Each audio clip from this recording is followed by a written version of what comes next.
I've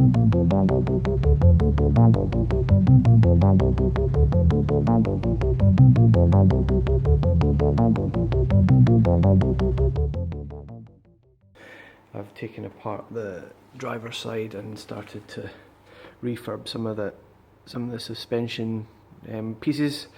The whole of the track rod ends and things are going to get replaced, but the main steering rack there I'm just going to spruce up and spray and then re-grease. A lot of it's looking fairly tired, so I made the decision to replace springs, which I think is fairly sensible.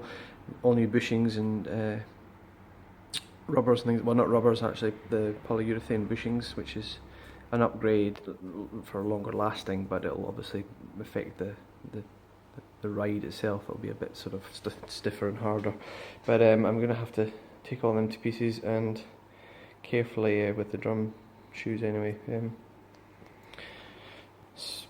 well, use a wire wheel and bring them back. But this is the good news.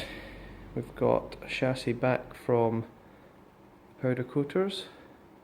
Doesn't probably give you the full effect when it's not here in person, but it does look beautiful. This is just a satin black finish. I didn't take front parts off, obviously that can all come to pieces as it's a separate bit of the chassis, but they've done a really good job. I had real problems getting some of these out. I was just going to leave them in, so there's a couple over this side you'll see that are still in. I'll just have to use the dye on and just get the threads looking a bit smoother, but that's all clear. Obviously the spring goes underneath, but they've made a really good job of it. They've masked up most of the holes, so a lot of this is the holes along that front pillar for the body itself. They're all pretty clean, and there's no paint in there or powder coat in there. No major surprises actually. It was pretty good thrust wise, and I did a little bit of welding for some areas that had holes in them, just to plug up the gaps, sand it back and dress the welds. It was quite successful. I put on a new battery cage in the back here. This was all rotted through, and this is the one that's actually got the little tag here for the line, for the hose. So that all looks quite nice. Obviously no comments about the welding, but I have to say it's not too dissimilar from the factory welds. It's not the prettiest, I know. For those that are professional welders out there, please don't judge me. It's not going to get seen really, but it looks nice. Beautiful satin black. I've ordered, and I'll show you in a second, I've ordered a set of all the pads. There's rubbers and gasket or cork that goes across all these areas where the body will rest on. And along the back here where we've got, these are the bolts for the body that come from the underside. These come from below. These were the only ones that were weren't sort of from top down. So that's that project piece, and that's good, and that's looking nice and ready to get the four corners put back on and a rolling chassis, and then I can start to think about putting bodies on and looking at the repair of the body panels. And this is still good news, although it looks a bit rough, but this has come back from sandblasting. There's areas of crumples and there's bits that need looking at, but it's not that bad. Not that bad in the main parts of the body, and in the boot's pretty good as well, pretty solid. Along the front, I'll just take you along the front before I show you the bad bits. Again, there's a few crumples and creases, but it's not you can't feel that. You can see it with the light, but actually it's more just a different texture. It's not actually a crease. It looks pretty good. Down the front looks pretty good again. That's the good.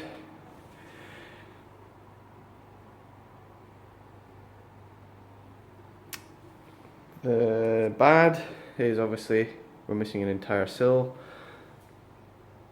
You can see the bits that have come off. I knew that was expected.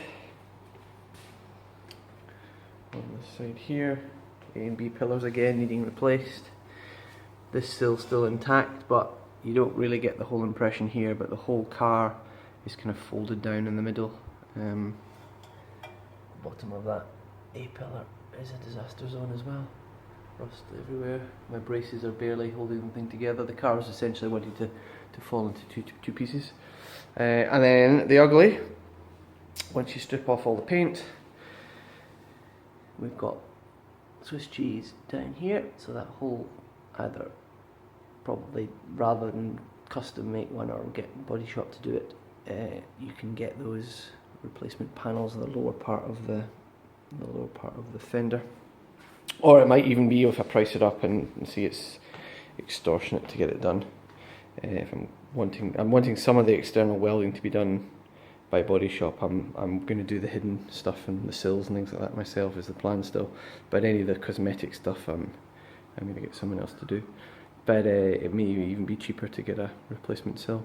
So that's that. The rear axle is obviously still needing spruced up and cleaned. The towel's there because it's starting to drip a little bit of oil from the diff. Again, I've got replacement parts for that back bit. I haven't ordered springs. I was going to use those. I was going to just spruce them up with a wire wheel and paint them.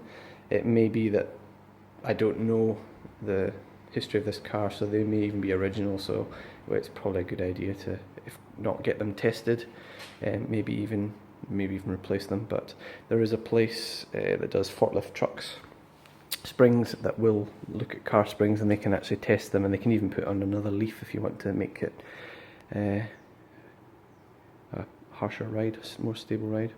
This is presents from Santa, courtesy of Moss Motors. So we've got 4 shoes for the front, the rear drum brakes with the boots for the handbrake, assorted parts for the suspension at the back, some ties, the springs for the shoes. I was going to replace the front buffers or rebound buffers. I've got the back ones are all right, and I can live with them, but the front ones were a bit sort of perished away. The silent block bushing, so I'm upgrading all the bushings to the polyurethane one. These I had to actually drill out one at the back. It just refused to come. It just essentially, I think through wear and tear, the bolt itself had sort of seized inside, and the shoulder of the bolt had actually was catching, and I couldn't remove it. So it was a fight to get it out, and so I just wanted to put all new metalwork in. 2 new springs. These are the suplex ones that are slightly more expensive. I presume it's a better brand or better ride. They're going to replace the ones over there. Suspension rebuild kit for the front, all new polyurethane bushings. Some of the stuff for the back, pads, again polyurethane, spacers and bushings, wheel cylinders for the brake rebuild. These are the straps for the back, axle check straps, and a couple of new tie rod ends. Just as I was looking at them again, and they're a little bit perished, and I mean, yes, you can probably get new rubbers and things like that, but really they weren't too expensive. When you're buying all that kit anyway, what's another $30? So that's the state of the project just now.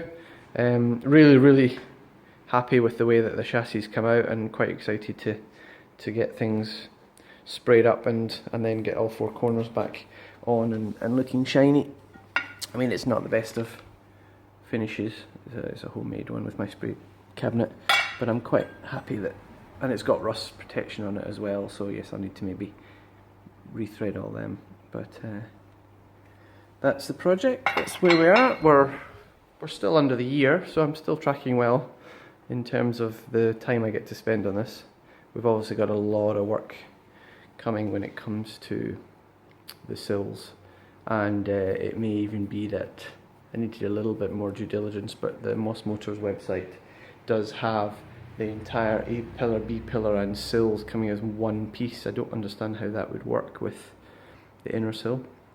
It's obviously either all welded together, or I'm just getting confused by the marketing. But obviously if it comes with that, that might be a real time saver, and it would be easier to weld, I would imagine, as well. Essentially everyone is very kindly giving me pointers on the YouTube and leaving comments that put all 4 corners back on. I don't necessarily need the engine in place, but essentially I need a rolling chassis to then mount the body panels on as is, and then I can start mounting doors and fenders and checking for tolerances before I do any real welding, so just sort of tack welds to start with.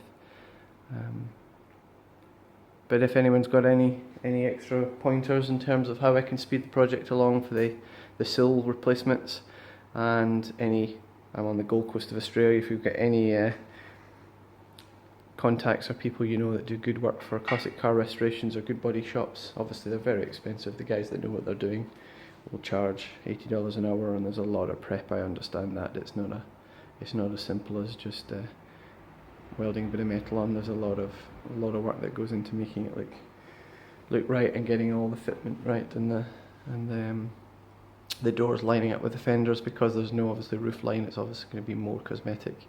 Everything just needs to be lined up. But that's where we are just now. So I hope everyone had a good Christmas, Happy New Year, and I'll keep you posted whenever we've got 4 corners in the car and a rolling chassis. That's us for today.